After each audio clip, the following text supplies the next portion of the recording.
आज से हम 12th फिजिक्स का नया अध्याय 6 आरंभ कर रहे हैं।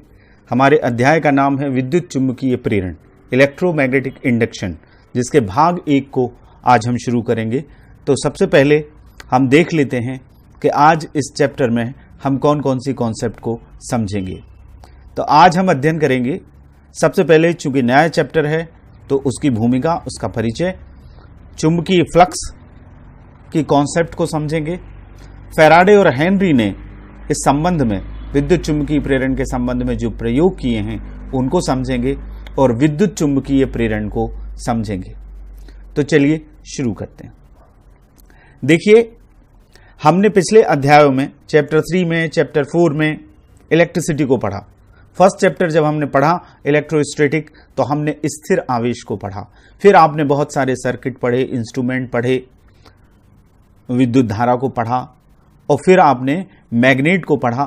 गतिमान आवेश और चुंबकत्व वाले चैप्टर में आपने गतिमान आवेश को समझा।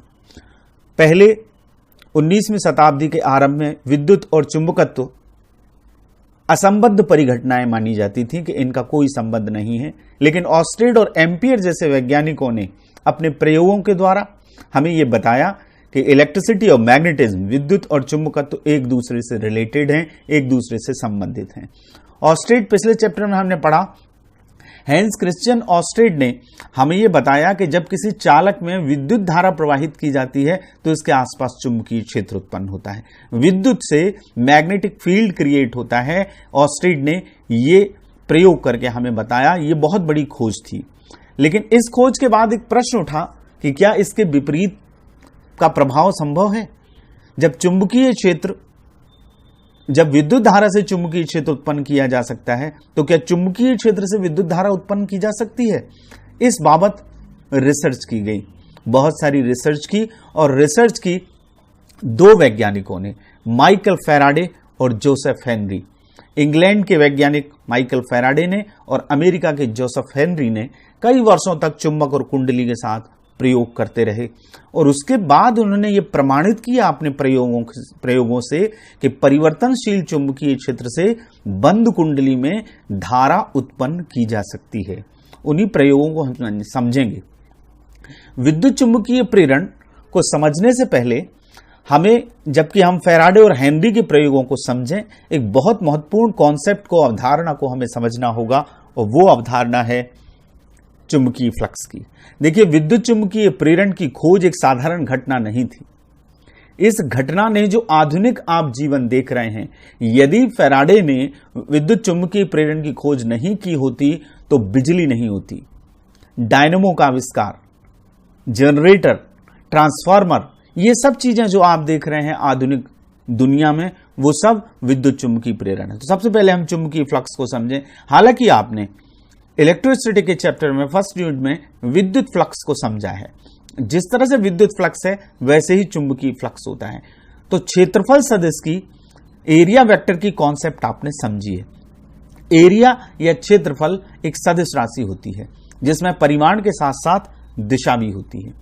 यह पृष्ठ समतलीय हो सकता है, वक्रीय हो सकता है, और इस क्षेत्रफल सदिश की दिशा पृष्ठ के अभिलंबवत हमेशा बाहर की ओर होती है। फ्लक्स को समझने के लिए आपको यह समझना पड़ेगा कि क्षेत्रफल एक सदिश राशि है। मान लीजिए ये कोई सरफेस है, ये कोई तल है जिसका पूरा एरिया कैपिटल ए है, इसका एक छोटा सा हिस्सा हम लेते हैं डीए, तो क्षेत्रफल सदिश जो होगा वो इसके अभिलंबवत बाहर की ओर होगा। इसको हम वेक्टर डीए कहेंगे। ये क्षेत्रफल सदिश होता है। तो पृष्ठ ए का एक छोटा सा एलिमेंट डीए हो तो इसका क्षेत्रफल सदिश बाहर की ओर होगा, पृष्ठ के अभिलंबवत। इस बात को ध्यान रखें, तभी हमें फ्लक्स की कॉन्सेप्ट समझ में आएगी। देखिए, चुंबकीय फ्लक्स का सिंपल सा मतलब यह है कि जब मैग्नेटिक फील्ड है तो वो मैग्नेटिक फील्ड हम शो करते हैं मैग्नेटिक फील्ड लाइन से, क्षेत्र रेखाओं से, चुंबकीय क्षेत्र रेखाओं से। यदि किसी सरफेस से, किसी तल से अभिलंबवत जितनी क्षेत्र रेखाएं गुजर रही हैं वो उस पृष्ठ से संबद्ध फ्लक्स कहलाता है। मान लीजिए ये एक सरफेस है और इस सरफेस से ये क्षेत्र रेखाएं लंबवत गुजर रही हैं, लंबवत निकल रही हैं, तो यहां इनकी संख्या 1 2 3 4 5 है। तो इसका सिंपल हम कह सकते हैं कि फ्लक्स क्या है, 5 है। यहां 5b की वैल्यू 5 है। इसका छोटा सा एलिमेंट ये लें तो इससे इस समय गुजरने वाली बल रेखाओं की संख्या 1 है, 2 है और 3 है। 3 हम मान सकते हैं कि इससे क्षेत्र रेखाएं गुजर रही हैं। अब यदि इस सरफेस को हम थोड़ा सा तिरछा कर देते हैं, टिल्ट कर देते हैं, किसी एंगल पर कर देते हैं, तो बल क्षेत्र रेखाओं की संख्या कम हो जाएगी। तो इससे संबद्ध फ्लक्स लंबवत गुजरने वाली, ध्यान रखिएगा, लंबवत गुजरने वाली, देखिए इसमें आपको और क्लियर समझ में आएगा। ये चुंबकीय क्षेत्र रेखाएं हैं, ये एक सरफेस है, इससे लंबवत जितनी क्षेत्र रेखाएं गुजरेंगी वो इस पृष्ठ से इस तल से संबद्ध चुंबकीय फ्लक्स कहलाता है। अब हमने यदि इसको टिल्ट कर दिया, इसको किसी एंगल पर मोड़ दिया, तो ये क्षेत्र रेखाएं इससे गुजरने वाली कम हो जाएंगी, यानी क्षेत्र रेखाएं अभिलंबवत गुजरने वाली क्षेत्र रेखाओं की संख्या कम हो जाएगी, तो फ्लक्स भी कम हो जाएगा। तो इस फ्लक्स की माप किस तरह से, फ्लक्स की डेफिनेशन किस तरह से देंगे? चुंबकीय क्षेत्र में, इस परिभाषा को आप अपनी कॉपी में नोट करें, चुंबकीय क्षेत्र में स्थित किसी पृष्ठ से अभिलंबवत गुजरने वाली कुल बल रेखाओं, यहां एक्चुअली में क्षेत्र रेखाएं होना चाहिए, इनको हम क्षेत्र रेखाएं बोलते हैं। क्षेत्र रेखाओं की संख्या को उस पृष्ठ से संबद्ध चुंबकीय फ्लक्स कहते हैं और इसे फाई सफिक्स b से प्रदर्शित करते हैं। स्केलर क्वांटिटी है, अदिश राशि है। इलेक्ट्रिक फ्लक्स को फाई सफिक्स ई से, क्योंकि इलेक्ट्रिक है वो विद्युत फ्लक्स है, इसे फाई सफिक्स बी से। अब देखिए हम चुंबकीय फ्लक्स के फार्मूले को कैसे निकालेंगे, उसकी मेजरमेंट कैसे करेंगे। यदि एक समान चुंबकीय क्षेत्र बी है और उसके लंबवत स्थित पृष्ठ का क्षेत्रफल कैपिटल ए है, ये चुंबकीय क्षेत्र की दिशा है और यहां पर एक पृष्ठ रखा हुआ है, ये सरफेस रखा हुआ है, ये तल रखा हुआ है, तो इसका क्षेत्रफल सदिश ये इसके लंबवत होगा। तो यदि ये पृष्ठ के लंबवत है तो इस अभिलंब यानी इस क्षेत्रफल सदिश और इसके बीच का जो एंगल है वो 0 होगा। ठीक है, तो इस स्थिति में जो फ्लक्स होता है वो चुंबकीय क्षेत्र की तीव्रता और क्षेत्रफल के गुणनफल के बराबर आता है। ये एक्चुअली में BA cos थीटा होता है। यहां एंगल क्या हो गया, 0 हो गया। यदि पृष्ठ लंबवत है तो चुंबकीय क्षेत्र के एंगल 0 हो गया, cos 0 1 होता है, तो phi equal to phi B equal to BA आता है। अब हम बात करते हैं कि यदि चुंबकीय क्षेत्र B क्षेत्रफल A वाले पृष्ठ के अभिलंब से थीटा कोण बनाए। अब यदि वो किसी एंगल पर रखा हुआ है, चुंबकीय क्षेत्र B A क्षेत्रफल वाले पृष्ठ के अभिलंब से, ये इसका अभिलंब है, इससे थीटा कोण बनाता है। अब यहां पर ये B है, ये आपका क्षेत्रफल है, तो क्षेत्रफल पर अभिलंब क्या होगा, ये, तो इस B का इस अभिलंब की दिशा में जो घटक होगा वो B cos थीटा होगा। तब इस पृष्ठ से संबद्ध चुंबकीय फ्लक्स की गणना कैसे करेंगे, B cos थीटा, क्योंकि हमें चुंबकीय क्षेत्र को लंबवत दिशा में लेना है, तो इसका जो अभिलंब है उस दिशा में इसका जो कंपोनेंट आएगा, 2 कंपोनेंट होंगे, B cos थीटा और B sin theta. B sin theta से हमें मतलब नहीं है, हमें इस पृष्ठ से इस घटक से मतलब है जो इसके अभिलंब के समानांतर है, वो है B cos थीटा। तो B cos theta into A, हम इसको लिख सकते हैं phi B equals to BA cos theta. अब आप जानते हैं ये डॉट प्रोडक्ट हो गया, ये अदिश गुणनफल हो गया, तो अदिश गुणनफल को हम लिखते हैं BA cos थीटा, तो phi B equal to vector B dot vector A। In last में हम ये कह सकते हैं कि phi equal to vector B dot vector A का मतलब ये हुआ कि किसी पृष्ठ से संबद्ध चुंबकीय फ्लक्स चुंबकीय क्षेत्र की तीव्रता और क्षेत्रफल सदिश के अदिश गुणनफल के बराबर होता है। इस डेफिनेशन को भी आप याद रखें और इस फार्मूले को याद रखें। जब आप इसको खोलेंगे तो आएगा BA cos theta, vector B dot vector A अदिश गुणनफल के बराबर होता है। अदिश राशि है, इसका यूनिट वेबर होता है। वेबर कैसे आया, B का यूनिट आपको पता है, पिछले चैप्टर में आपने B पढ़ा है। B का यूनिट होता है वेबर पर मीटर स्क्वायर और A का होता है metre square. Then metre square से मीटर स्क्वायर कैंसिल होगा तो यूनिट क्या आएगा, वेबर आएगा। इसका दूसरा यूनिट होता है टेस्ला मीटर स्क्वायर, क्योंकि B का एक यूनिट टेस्ला भी होता है और एरिया का मीटर स्क्वायर, तो टेस्ला मीटर स्क्वायर ये इसका यूनिट होगा। अब यदि हम इस चैप्टर में कुंडली की और चुंबक की बात करेंगे तो कुंडली में यदि फेरों की संख्या एक लूप है तो n बराबर 1 होगा, कुंडली में फेरों की संख्या n है तो उस कुंडली से संबद्ध चुंबकीय फ्लक्स होगा, इसमें ये एक लूप का है, ठीक है, इसमें एक माना गया तो n BA cos theta, n का गुणा कर देंगे, इस फार्मूले का यूज होगा, कई जगह न्यूमेरिकल में भी होगा। तो फाई बी कुंडली से संबद्ध चुंबकीय फ्लक्स निकालेंगे तो n BA cos थीटा, या हम लिख सकते हैं n vector b dot vector a। अब हम बात करते हैं चुंबकीय फ्लक्स अधिकतम और न्यूनतम। प्रश्न ये आएगा चुंबकीय फ्लक्स की परिभाषा लिखिए, इसका मान कब अधिकतम और कब न्यूनतम होता है। अब अधिकतम की बात करें तो अभी हमने जब इसको शुरू किया था, इसको डिफाइन करना शुरू किया था, तब हमने अधिकतम चुंबकीय फ्लक्स की ही बात की है। फाई इक्वल टू क्या होता है, vector B dot vector A, अभी हमने समझ लिया। इसको आप खोल लें तो BA cos थीटा आएगा। अब यदि थीटा बराबर 0 है, थीटा किस किस के बीच का कोण, वेक्टर बी और वेक्टर ए के। अब यहां ये देखिए आप, वेक्टर बी और वेक्टर ए के बीच का कोण 0 है, लेकिन ये 0 कोण तब होता है जब चुंबकीय क्षेत्र इस पृष्ठ के इस तल के लंबवत होता है। यदि लंबवत पृष्ठ है तो इसके क्षेत्रफल सदिश और वेक्टर बी के बीच का कोण 0 आएगा, इसको आपको ध्यान रखना है। जब भी हम cos 0 रख देंगे तो cos 0 इक्वल टू क्या आ जाएगा 1, तो फाई इक्वल टू क्या हो जाएगा BA, ये मैक्सिमम है।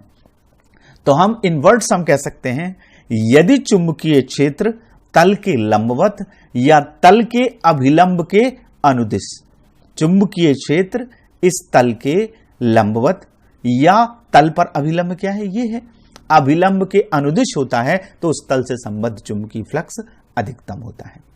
अब हम न्यूनतम की बात कर देते हैं। अब इस दूसरे डायग्राम को देखिएगा, phi equal to vector B dot vector ये है, ये चुंबकीय फ्लक्स का सूत्र है BA cos थीटा।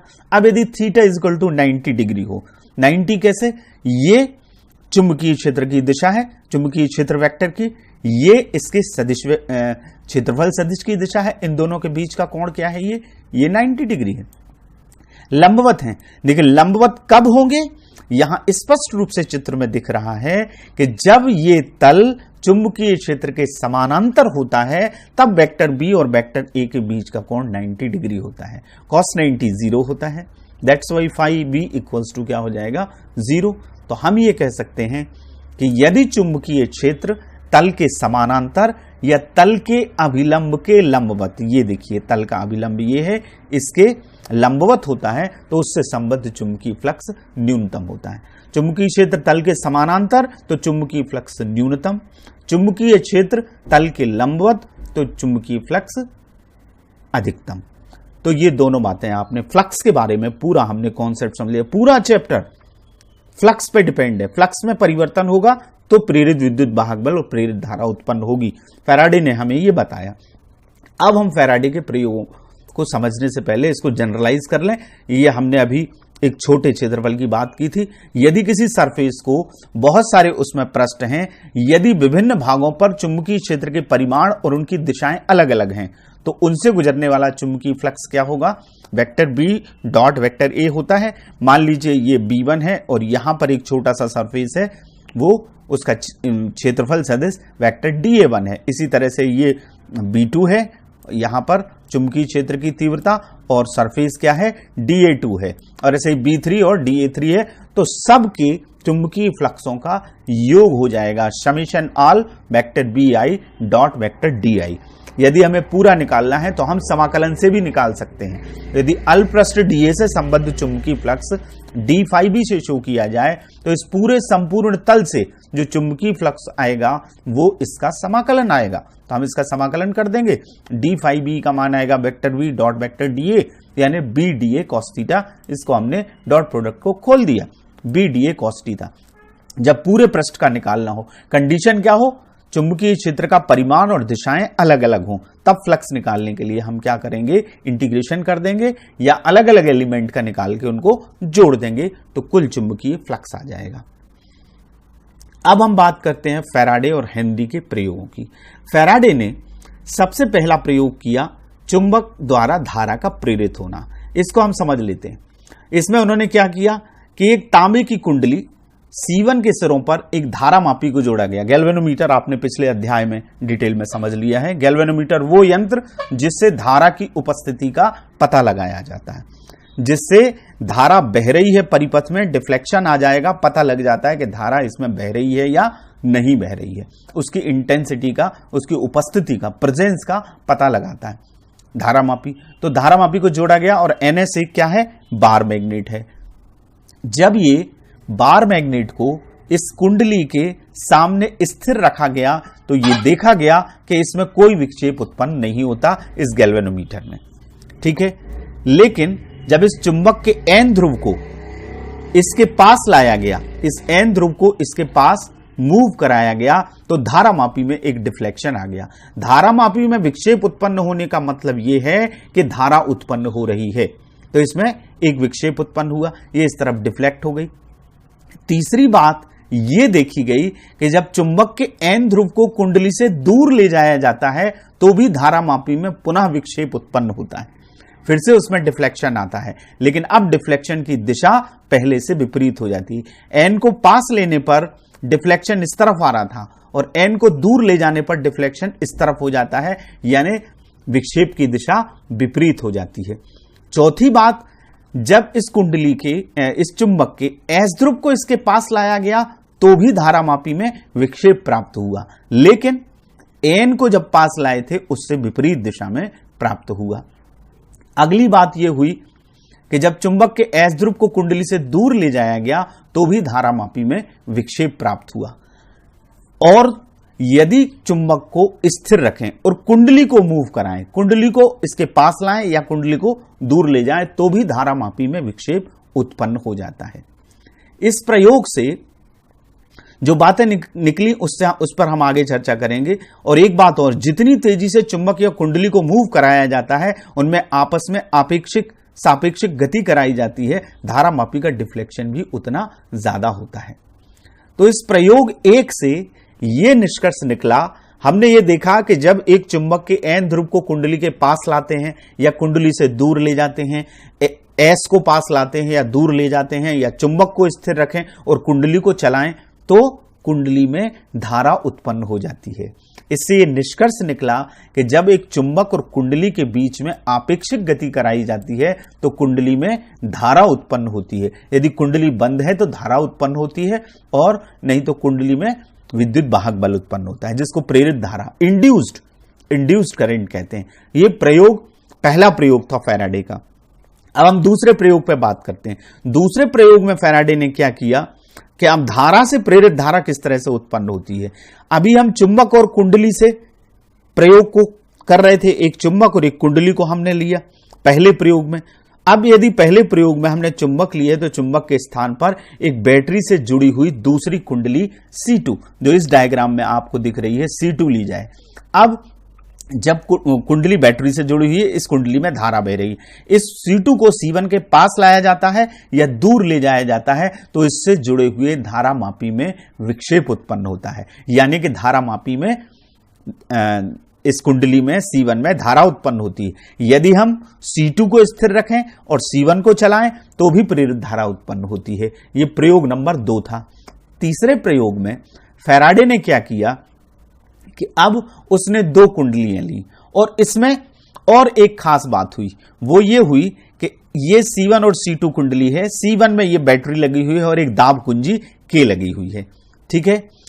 पिछले 2 प्रयोगों में हमने ये देखा कि चुंबक और कुंडली के बीच में सापेक्षिक गति होती है तो प्रेरित धारा उत्पन्न होती है, लेकिन इस प्रयोग में, तीसरे प्रयोग में फैराडे ने यह बताया कि प्रेरित धारा उत्पन्न होने के लिए सापेक्षिक गति होना आवश्यक नहीं है, बिना मूवमेंट के भी प्रेरित धारा उत्पन्न की जा सकती है। उसके लिए उसने क्या किया कि C1 और C2 2 कुंडलियां हैं, C1 को एक धारामापी से जोड़ा गया और C2 को एक दाब कुंजी और बैटरी K से जोड़ा गया। जब दाब कुंजी इस K को दबाया जाता है तो क्षण भर के लिए गैल्वेनोमीटर में विक्षेप उत्पन्न होता है, गैल्वेनोमीटर का कांटा डिफ्लेक्ट होता है, यानी इसमें प्रेरित धारा उत्पन्न होती है। अब हम मूव नहीं कर रहे हैं, ना तो हम C1 को मूव कर रहे हैं ना हम C2 को मूव कर रहे हैं। हम कर क्या रहे हैं कि C2 में जो धारा बह रही है उसको चालू कर रहे हैं, दाब कुंजी K को दबाया और बिल्कुल इंस्टेंट ऑफ टाइम के लिए गैल्वेनोमीटर का कांटा, गैल्वेनोमीटर का संकेतक विक्षेपित हुआ, डिफ्लेक्ट हुआ। इसका मतलब है उसमें धारा उत्पन्न हुई बिना गति के, दूसरी बात कि जब इसको दबाए रखा जाता है, इस कुंजी K को दबाया जाता है तो क्षण भर के लिए विक्षेप उत्पन्न हुआ, प्रेरित धारा उत्पन्न हुई। यदि इसको दबाकर रखा जाता है तो धारामापी में कोई विक्षेप नहीं होता। लेकिन जैसे ही दाब कुंजी को छोड़ाया जाता है, इसको छोड़ा जाता है, यानी हम सर्किट को खोलते हैं, यानी इसको ऑफ कर दिया सर्किट को, तो जैसे ही हम इस दाब कुंजी से को हटाते हैं तो क्षण भर के लिए फिर विक्षेप उत्पन्न होता है, डिफ्लेक्शन होता है। इसका मतलब यह हुआ कि बिना मूवमेंट के भी धारा उत्पन्न होती है, प्रेरित धारा। यदि इन दोनों कुंडलियों के बीच में अक्ष के अनुदिश एक लोहे की छड़ रख दी जाए, क्रोड रख दिया जाए, तो विक्षेप बढ़ जाता है। इन सारी बातों से यह निष्कर्ष निकला फैराडे के प्रयोगों से कि जब एक चुंबक और कुंडली के बीच में आपेक्षिक गति होती है तो बंद कुंडली में या बंद लूप में धारा बहने लगती है, जिसको हम प्रेरित धारा कहते हैं। और जिस विद्युत वाहक बल के कारण यह धारा उत्पन्न होती है उसको प्रेरित विद्युत वाहक बल कहा जाता है। और यह पूरी घटना विद्युत चुंबकीय प्रेरण कहलाती है। विद्युत चुंबकीय प्रेरण की परिभाषा को हम बिल्कुल स्पष्ट रूप से आप नोट कर लें। वो परिभाषा ये है, आपने इन तीनों प्रयोगों में समझा कि जब एक कुंडली और चुंबक के बीच में गति होती है, या तो कुंडली गति करे चुंबक की ओर या चुंबक गति करे कुंडली की ओर, जैसा कि आप चित्र में देख रहे हैं, तो इस कुंडली में एक प्रेरित धारा और प्रेरित विद्युत वाहक बल उत्पन्न होता है। एक्चुअली में हो क्या रहा है, जब हम इस चुंबक को इसके पास ला रहे हैं तो या दूर ले जा रहे हैं तो इस कुंडली से गुजरने वाली क्षेत्र रेखाओं की संख्या में परिवर्तन हो रहा है। वो कम हो रही हैं या ज्यादा हो रही हैं। और क्षेत्र रेखाओं की संख्या में परिवर्तन होना, कम होना या ज्यादा होना, यानी चुंबकीय फ्लक्स का घटना या बढ़ना। तो जब किसी भी सर्किट में मैग्नेटिक फ्लक्स कम होगा, मैग्नेटिक फ्लक्स चेंज होगा, कम होगा या ज्यादा होगा, तो उस सर्किट में विद्युत वाहक बल उत्पन्न होगा, जिसको हम प्रेरित विद्युत वाहक बल कहते हैं। और यदि वो सर्किट क्लोज है, यदि वो कुंडली बंद है, तो उसमें इंड्यूस्ड करंट या प्रेरित धारा उत्पन्न होगी। कहने का मतलब ये कि जब इस चैप्टर की भूमिका में हमने इस बात को कहा था कि परिवर्तनशील चुंबकीय क्षेत्र से प्रेरित धारा उत्पन्न की जा सकती है, ये फैराडे ने हमें प्रयोग के माध्यम से बताया और फिर आगे बहुत सारी चीजें इसके आधार पर बनाई गई। तो परिभाषा को आप नोट कर लें कि जब किसी कुंडली या परिपथ से संबद्ध चुंबकीय फ्लक्स में परिवर्तन किया जाता है तो कुंडली या परिपथ में एक विद्युत वाहक बल प्रेरित हो जाता है, प्रेरित विद्युत वाहक बल। और यदि कुंडली बंद है तो उसमें प्रेरित धारा बहने लगती है। इस पूरी घटना को विद्युत चुंबकीय प्रेरण कहते हैं। विद्युत चुंबकीय प्रेरण के नियम नेक्स्ट वीडियो में हम पढ़ेंगे। फैराडे के बहुत इंपॉर्टेंट कॉन्सेप्ट है, 2 नियम हैं फैराडे के विद्युत चुंबकीय प्रेरण के। ये विद्युत चुंबकीय प्रेरण आज हमने पढ़ा है और फैराडे के प्रयोग को हमने समझा है। अब हम एक न्यूमेरिकल इसके आधार पर कर लेते हैं, अंकित प्रश्न जो कि फ्लक्स का है। प्रश्न ये है कि एक आयताकार कुंडली 10 सेंटीमीटर बाई 5 सेंटीमीटर में फेरों की संख्या 50 है। इसे एक समान चुंबकीय क्षेत्र 0.2 टेस्ला में रखा जाता है। तो कुंडली से बद्ध चुंबकीय फ्लक्स की गणना कीजिए, जबकि कुंडली का तल चुंबकीय क्षेत्र के समानांतर है एक और दूसरा चुंबकीय क्षेत्र के लंबवत है। तो देखिए, जैसा कि आप जानते हैं, सबसे पहले हम ये देखेंगे हमें दिया क्या क्या गया है। आयताकार कुंडली का क्षेत्रफल दिया है, एरिया 10 सेंटीमीटर बाई 5 सेंटीमीटर यानी 50 वर्ग सेंटीमीटर ये दिया है। तो सबसे पहले हमें क्या करना पड़ेगा, आप जानते हैं एसआई सिस्टम में आप सवाल करते हैं तो इसको क्या करना पड़ेगा, वर्ग मीटर में चेंज करना पड़ेगा। तो वर्ग मीटर में चेंज करना है तो आपको 10⁻⁻⁴ का इसमें इंटू करना पड़ेगा। 1 मीटर में 100 सेंटीमीटर होते हैं, तो एक वर्ग मीटर में 100 × 100, तो उसका उल्टा होगा 10⁻⁻²। तो 10⁻⁻² का स्क्वायर होगा तो 10⁻⁻⁴ का इसमें मल्टीप्लाई करना पड़ेगा। 1 0 यहां से कम हो जाएगा। हम ये कह सकते हैं कि 5 × 10⁻³ मीटर स्क्वायर है। ये हमने एरिया देख लिया। अब यहां पर दूसरी चीज क्या दी है, यहां फेरों की संख्या ये होती है स्मॉल n। तो स्मॉल n की वैल्यू हमें क्या दी है, 50 दी है। चुंबकीय क्षेत्र B कहते हैं, कैपिटल B, ये हमको दिया है 0.2 टेस्ला। ठीक है, इतनी चीजें दी हैं। हमें निकालना क्या है, फाई सफिक्स B हमको ज्ञात करना है। चुंबकीय फ्लक्स किस किस कंडीशन में, समानांतर हो और लंबवत हो। ये दोनों चीजों को आप समझ चुके हैं। पहला, जबकि कुंडली का तल चुंबकीय क्षेत्र के समानांतर है। तो जब कुंडली का तल चुंबकीय क्षेत्र के समानांतर होता है, उस स्थिति में क्षेत्रफल सदिश और चुंबकीय क्षेत्र वेक्टर के बीच का कोण 90 डिग्री होता है।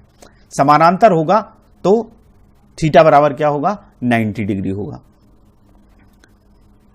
तो फाई बी इक्वल टू, हमारा सूत्र क्या है, NBA cos थीटा। हम इसमें वैल्यू रख देंगे। n की वैल्यू कितनी आई, 50 आई। b की वैल्यू सब मान रखेंगे, लेकिन cos 90 क्या होता है, 0 होता है। cos 90 0 होता है, तो फाई बी इक्वल्स टू क्या आ जाएगा, 0 आ जाएगा। दूसरा हम कहते हैं, जब कुंडली का तल चुंबकीय क्षेत्र के लंबवत है, जब कुंडली का तल चुंबकीय क्षेत्र के लंबवत होता है तो थीटा बराबर क्या होता है, 0 होता है। यहां पर अधिकतम आता है, तो थीटा बराबर 0 होगा, तो phi equal to NBA cos 0 रखेंगे। यह हमारा फार्मूला है NBA cos थीटा फ्लक्स का, कुंडली से संबंधित फ्लक्स का। अब इसमें हम पूरी वैल्यू रख देंगे। cos 0 की वैल्यू क्या होती है, 1 होती है, तो यह आ जाएगा NBA, phi B equals to NBA। n की वैल्यू क्या है, n की वैल्यू हमारे पास 50 है, हमने यहां n की जगह 50 रख दिया। b की वैल्यू क्या है, 0.2 टेस्ला है, हमने 0.2 रख दिया। फिर उसके बाद एरिया ये है 5 इंटू 10 टू द पावर -3, ये रख दिया हमने। इन सब का इंटू करेंगे। देखिए 5 इंटू 0.2, तो ये तो 1 आ गया, 5 दूनी 10, 1.0 1 आ गया। 50 में से एक जीरो इसमें से कम होगा तो क्या आ जाएगा, ये 50 into 1 into 10 to the power -3, और ये 5, ये 10, इसका एक में से एक प्लस की घात हो गई, तो 10 टू द पावर -2, तो 5 into 10 to the power -2 weber, ये चुंबकीय क्षेत्र की तीव्रता का मात्रक है, या हम इसे लिख सकते हैं 0.05 बेबर। तो इस तरह से हमने ये फ्लक्स का सवाल किया।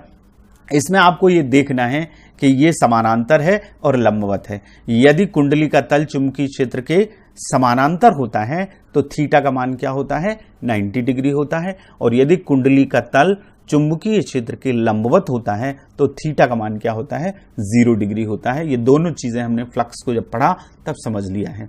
तो इस तरह से आज हमने विद्युत चुंबकीय प्रेरण और फैराडे के प्रयोगों को समझा, चुंबकीय फ्लक्स को समझा और EMI इलेक्ट्रोमैग्नेटिक इंडक्शन को समझा। अब कुछ अभ्यास के प्रश्न आपके लिए हैं, तो आपको ये करना है। पहला प्रश्न है, चुंबकीय फ्लक्स को समझाइए, इसका मात्रक क्या है वो लिखिए। दूसरा प्रश्न है, फैराडे के प्रयोग में यदि चुंबक और कुंडली दोनों को स्थिर रखा जाए तो कुंडली में धारा प्रवाहित होगी या नहीं, और यदि नहीं तो क्यों। अगला प्रश्न है, जब किसी कुंडली से संबद्ध चुंबकीय फ्लक्स में परिवर्तन होता है तो क्या सदैव विद्युत धारा प्रेरित होती है। और चौथा प्रश्न है, विद्युत चुंबकीय प्रेरण को परिभाषित कीजिए। तो इन प्रश्नों को करिएगा, अपने शिक्षक और शिक्षिकाओं का मार्गदर्शन लीजिएगा, और घर रहकर हमारा विद्यालय की समय सारणी के अनुसार आप अध्ययन करें। Thank you very much.